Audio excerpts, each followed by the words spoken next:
Well, hello everyone. It's wonderful to be here, and today I'm going to talk to you about finding the Irish cousins who stayed behind, helping you with a few hints and tips about how to trace people back to the ancestral homeland and even the ancestral homestead that your emigrant ancestors came from so many years ago. Here is a disclaimer just to say that the thoughts, views and opinions expressed herein are my own. And the one big question, of course, to start with is, why should we look for these cousins?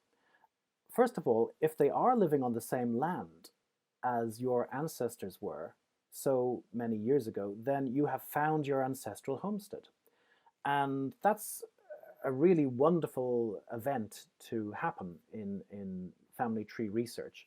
I have found the houses of several of my ancestors from the early 1800s, and it's wonderful to visit these places, take photographs, look at the surrounding scenery and landscape, and just get a feel for what life must have been like for these ancestors so many years ago.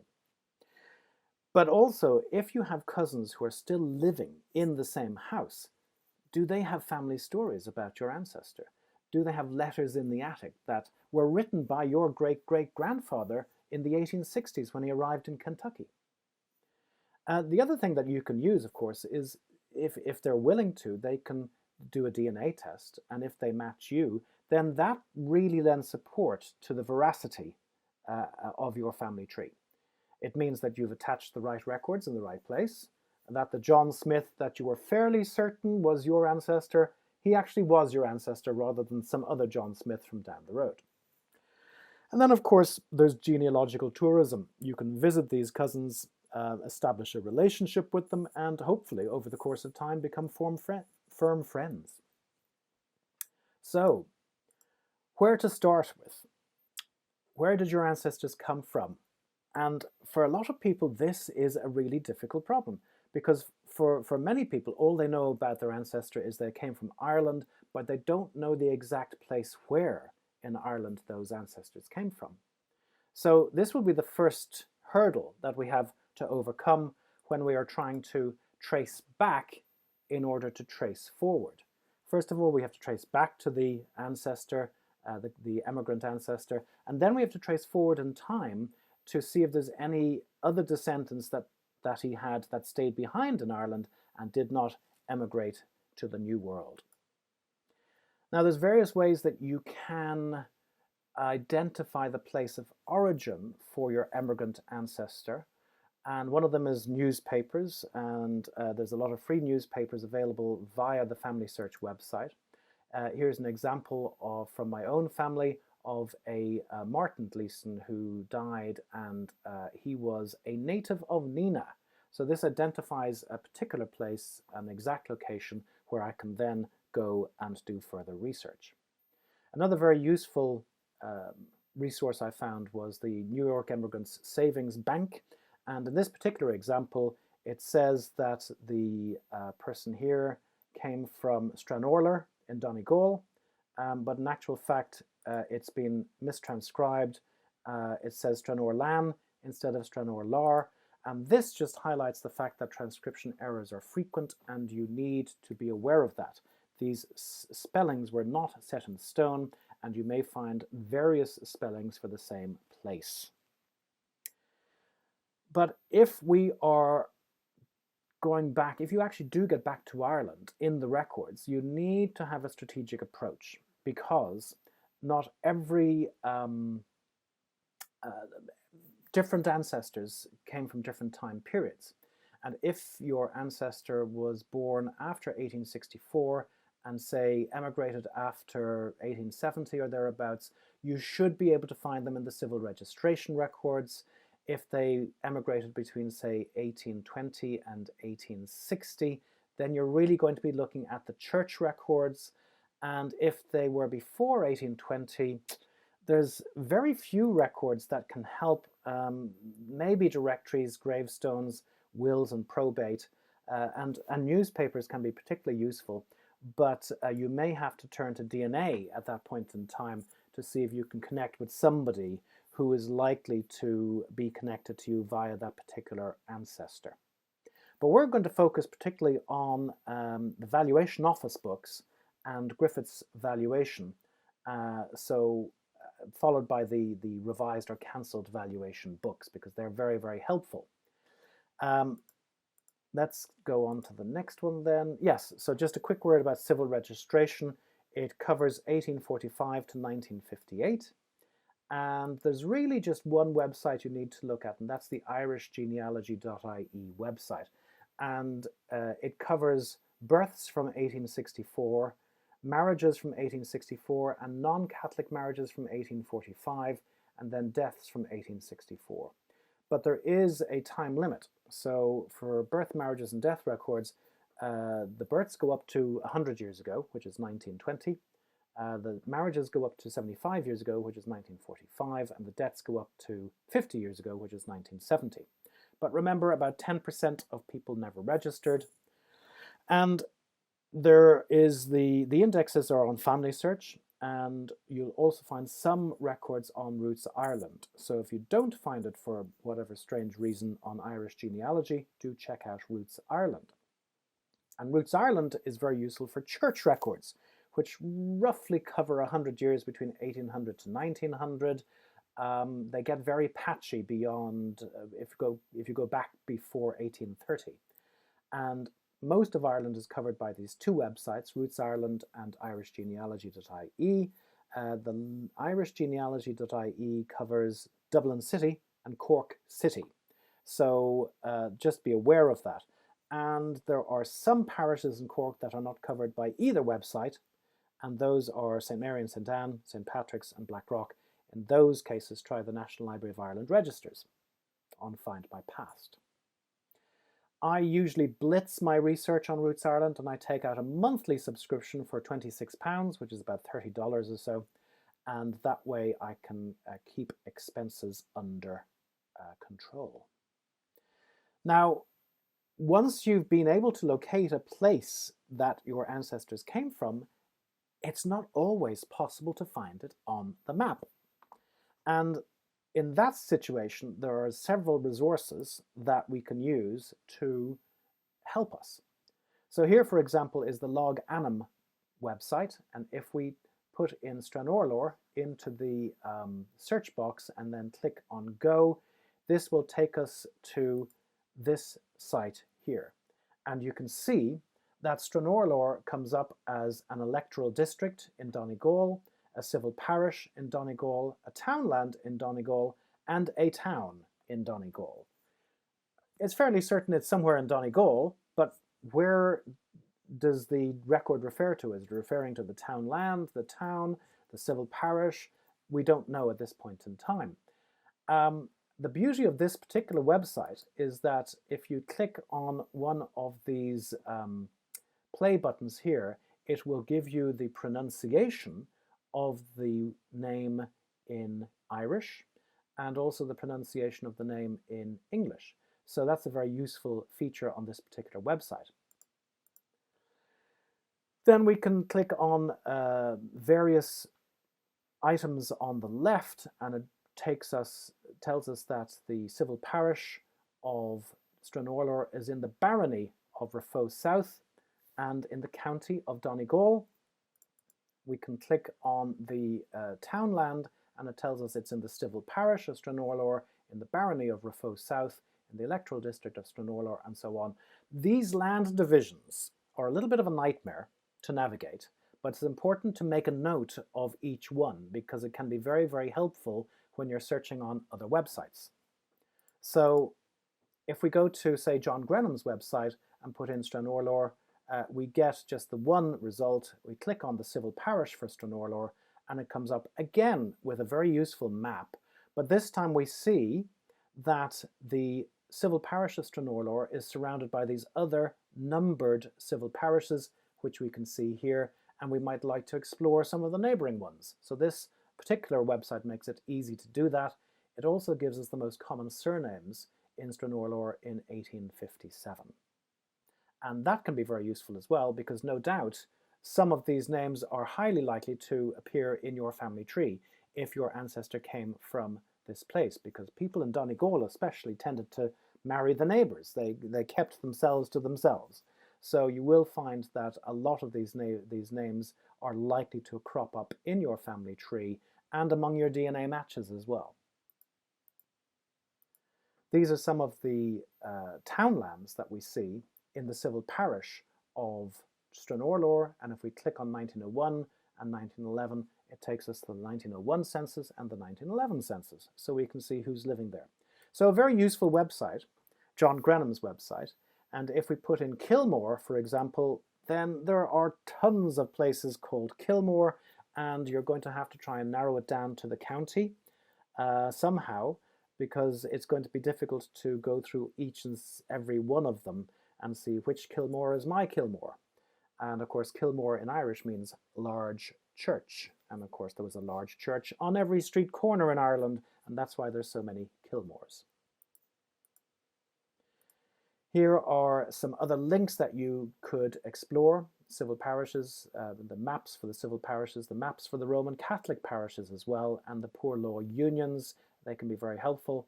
And there's other websites that help you research place names, and you can click on any of those links to be taken to that particular website.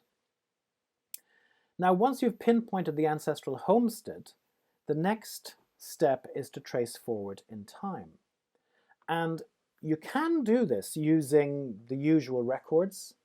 You could, but the problem is, of course, the 100-year rule for births, 75 years for marriages, 50 years for deaths.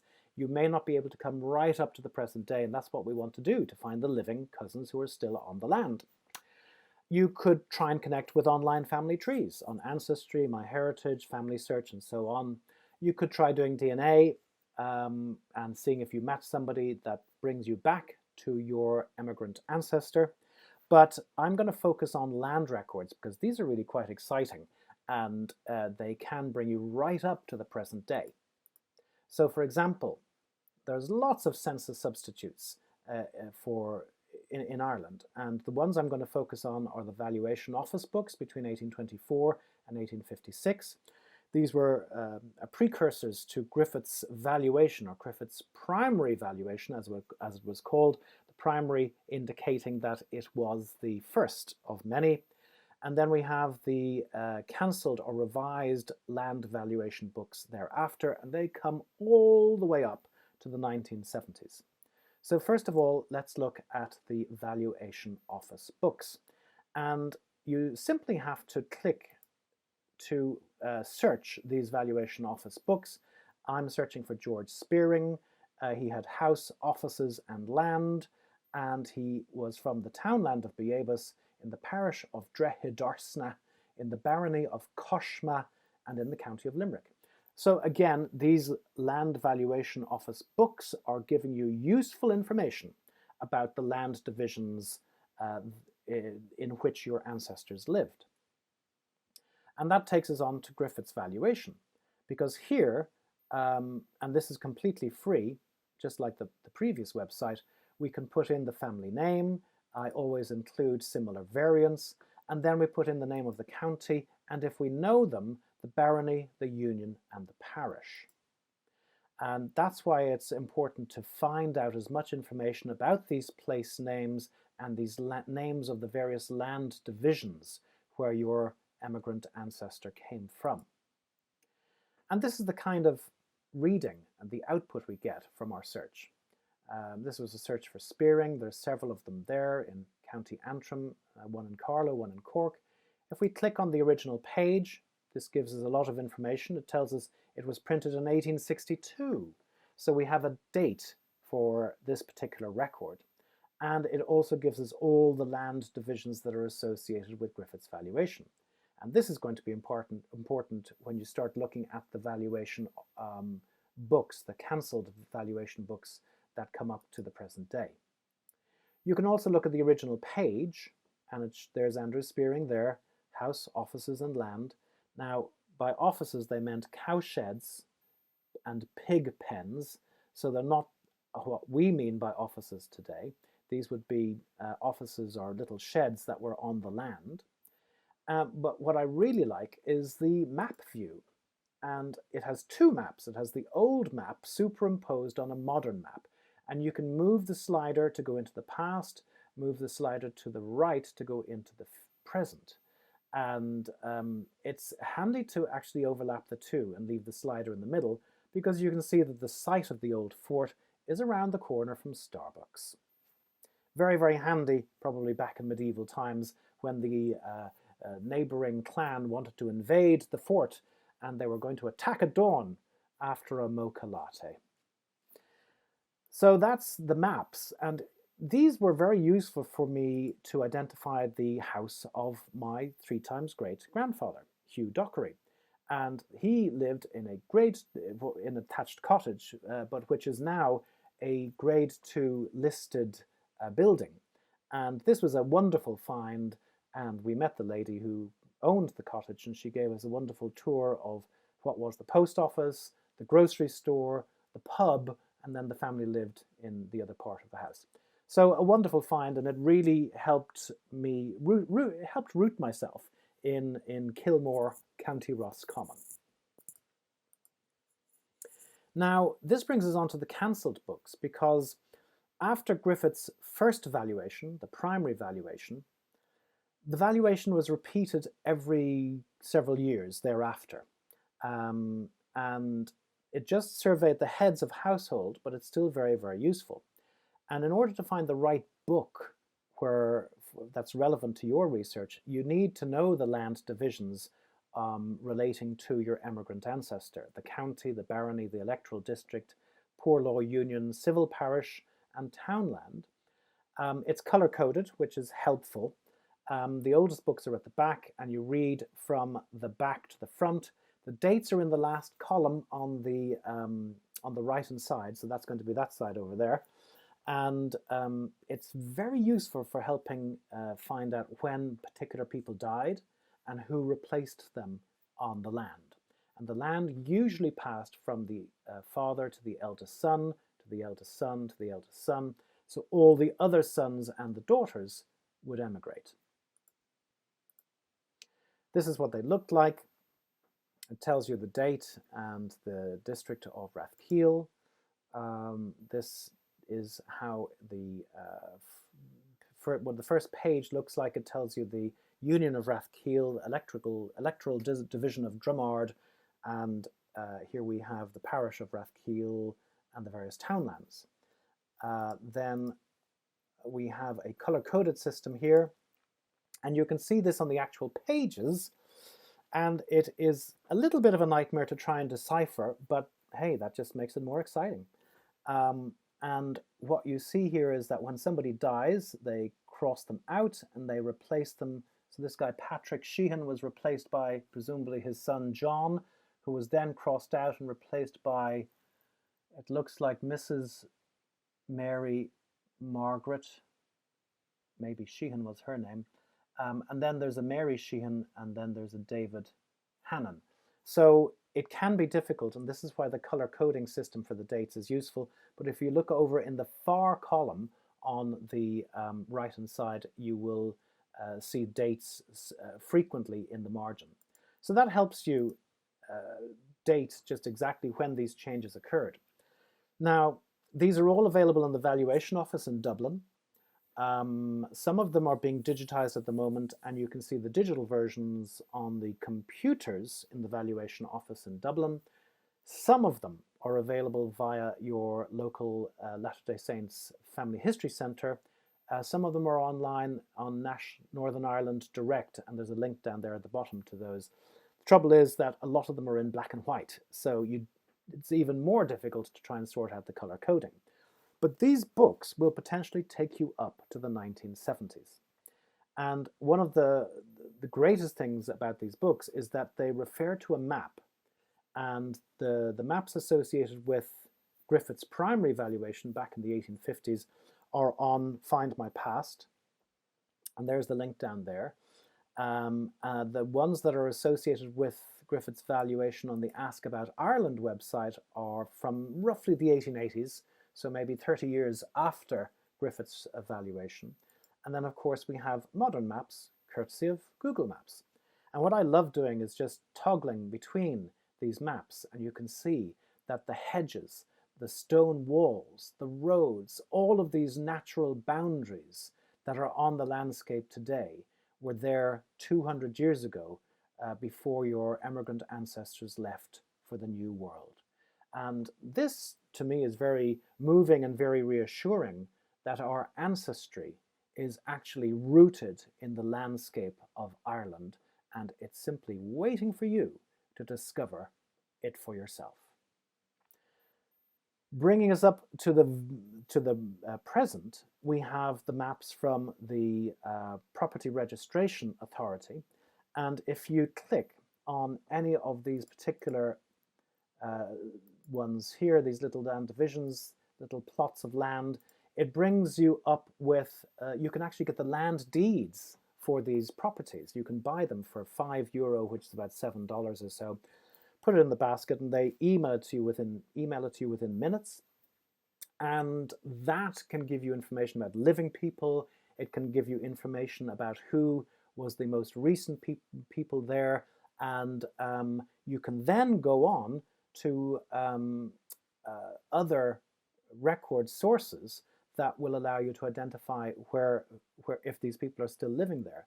So, for example, death notices are a very useful way of finding living people.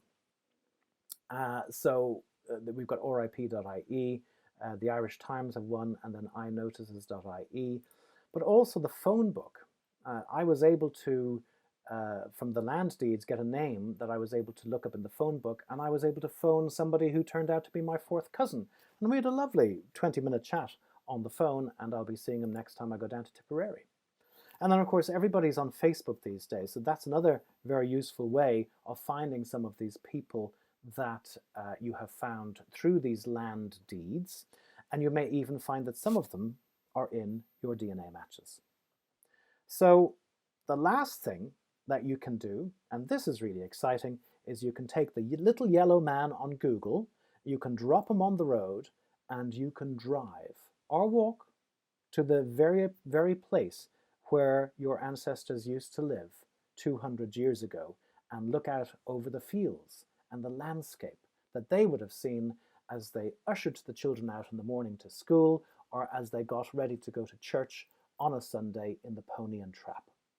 So hopefully that gives you a couple of ideas of how to find those cousins who stayed behind. And once you have, you can ask them, are there any family stories? Are there letters in the attic?